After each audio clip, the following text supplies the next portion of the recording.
para tayo makinabang sa lahat ng mga bagong bagay na inihahanda sa atin ng Diyos sa taong 2012, kailangan nating magpakatatag at magpakatapang. Sabi mo sa katabi mo, magpakatatag ka at magpakatapang. Dahil hindi para sa mga duwag ang pamumuno. Hindi para sa mga mahihina ang pamumuno. Hindi para sa mga mahihina at sa mga duwag ang mga ari-arian, ang mga pamana, ang kayamanan, ang mga pagpapala. Hindi para sa mga duwag at mahihina ang tagumpay. Hindi para sa mga mahihina at duwag ang mga bagong destinasyon. Ito'y sa mga matatatag at mga matatapang. Amen? Hallelujah. Mga kapatid, the greater the challenges we will face, the higher the faith we will need. Mas malalaki ang mga hamon na ating kakaharapin sa 2012, mas malaking pananampalataya ang kailangan natin. Amen?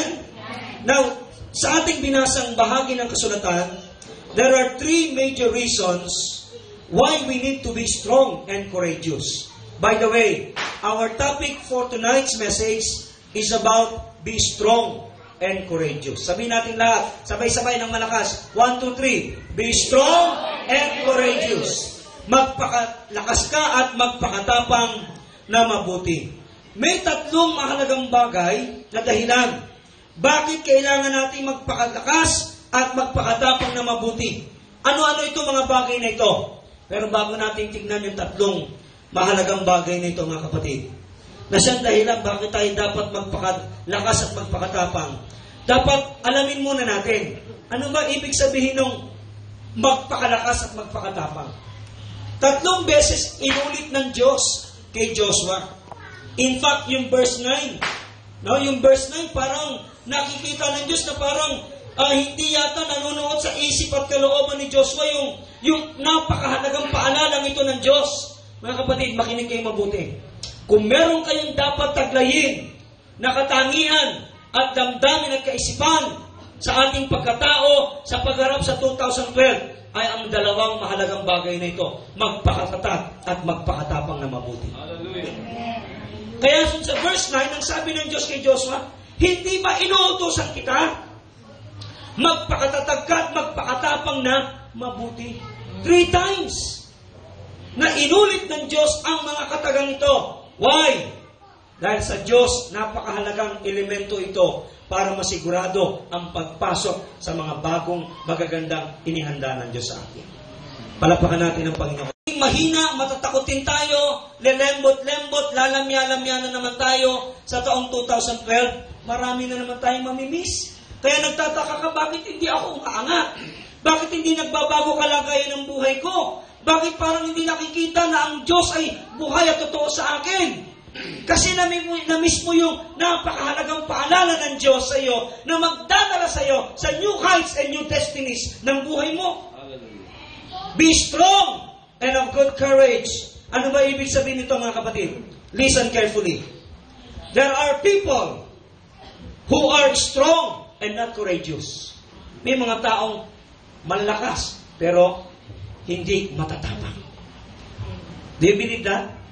At meron din naman sa kabilang banda, mga taong matatapang pero hindi malalakas. But in this case, both are badly needed.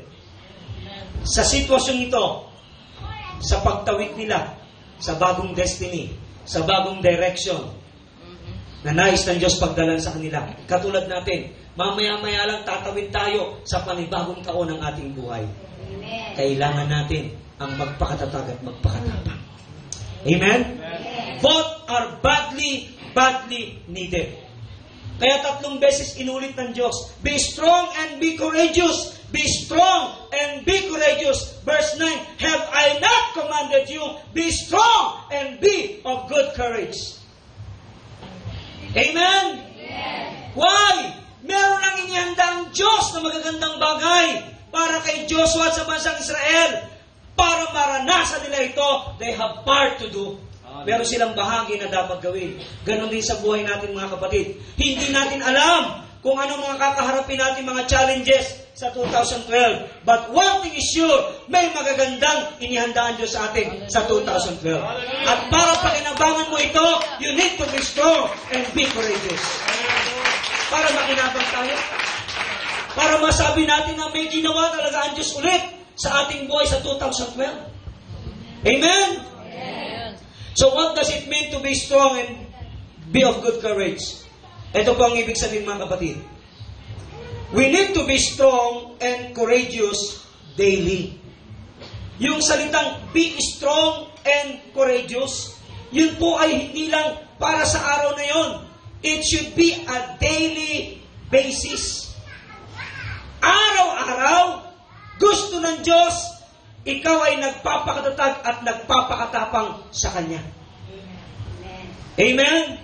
Why? Dahil maraming kalaban ang ating pananampalataya. Amen.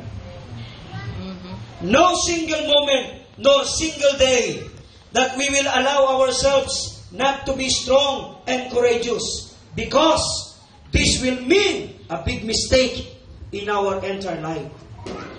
Sa sandaling hindi ka magpakatapang, sa sandaling hindi ka magpakalakas, mga kapatid, ito ang magiging malaking pagkakamali mo sa iyong buhay.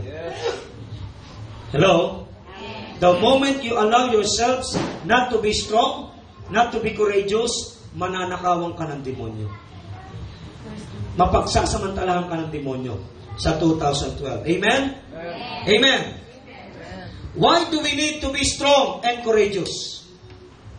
Number 1, sa verses 1 and 2, makikita natin ang dahilan. Bakit sinabi ng Diyos kay Joshua? Ang context nito ay pagtawid. Sabi natin lahat, pagtawid. So tayo rin ay parang si Joshua at ang bayang Israel, mamaya-maya, tatawid tayong lahat. Whether we like it or not, iiwanan natin ang 2011 at papasok tayong lahat sa 2012. Nakapikit man ang mata mo o nakadilat. Papasok ka sa reality na ikaw ay tatawid ng bagong taon. At sa pagtawid ng bagong taon, magandang daladala mo ang katangiang ito. Be strong and be courageous. Amen? Para pagpasok mo ng 2012, lahat ng demonyong nakaabang sa'yo, matatakot sa'yo. Amen? Makikita ka pa lang, matatakot at tatakbo na sa'yo. Papalayo. Why? Kasi alam niya, meron kang panibagong tapang at lakas na mula sa Panginoon. Hallelujah. Why do we need to be strong and courageous? Nung sinabi ito ng Diyos kay Joshua, bakit kailangan niyang magpakatatag at magpakatapang? Number 1, the responsibility is too heavy. Napakabigat ng responsibilidad na dadalhin ni Joshua. Si Joshua ay batang-batang lingkod ng Diyos. Si Joshua ay assistant ni Moses. Bagito sa pamumuno. At, listen, bakit mabigat ang responsibilidad? Imagine niyo ang kanyang pamumunuan. Alam niyo kung ilan ang bilang? 3.5 millions. Israelites. Pagka sinabi mong Israelites, alam mo ang ibig sabihin yan?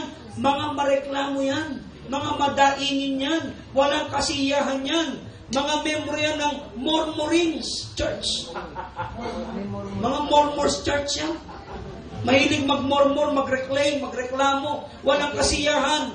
Binigyan mo na ng karne, binigyan mo na ng pugo, hindi pa masaya. Gusto pati si Pugak, isama pa.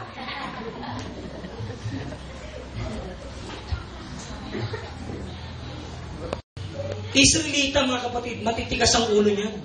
Mga mareklamo, walang kasiyahan yan. Mga pasaway yan. 3.5 millions. Pangungunahan ni Joshua, bagitong-bagito sa leadership. Kaya sabi ng Diyos sa kanya, be strong and be courageous. Hallelujah. Hindi ka mampiro yung responsibilidad na nakaatang sa'yo. Ganon din sa atin. Kung may malalaki tayong ine-expect na mga blessings sa Panginoon this 2012, God expect you to be strong and courageous. Hallelujah. Amen. Hindi pwede, Lord, I want this big blessing. Pero lembot-lembot ka naman. Hindi pa pwede yun. Baka daganan ka ng blessing, hindi mo kayanin. Mawasan ka ng blessing. Alam nyo, blessing can make you or break you if you are not ready. Amen? Palapakan natin ang Panginoon.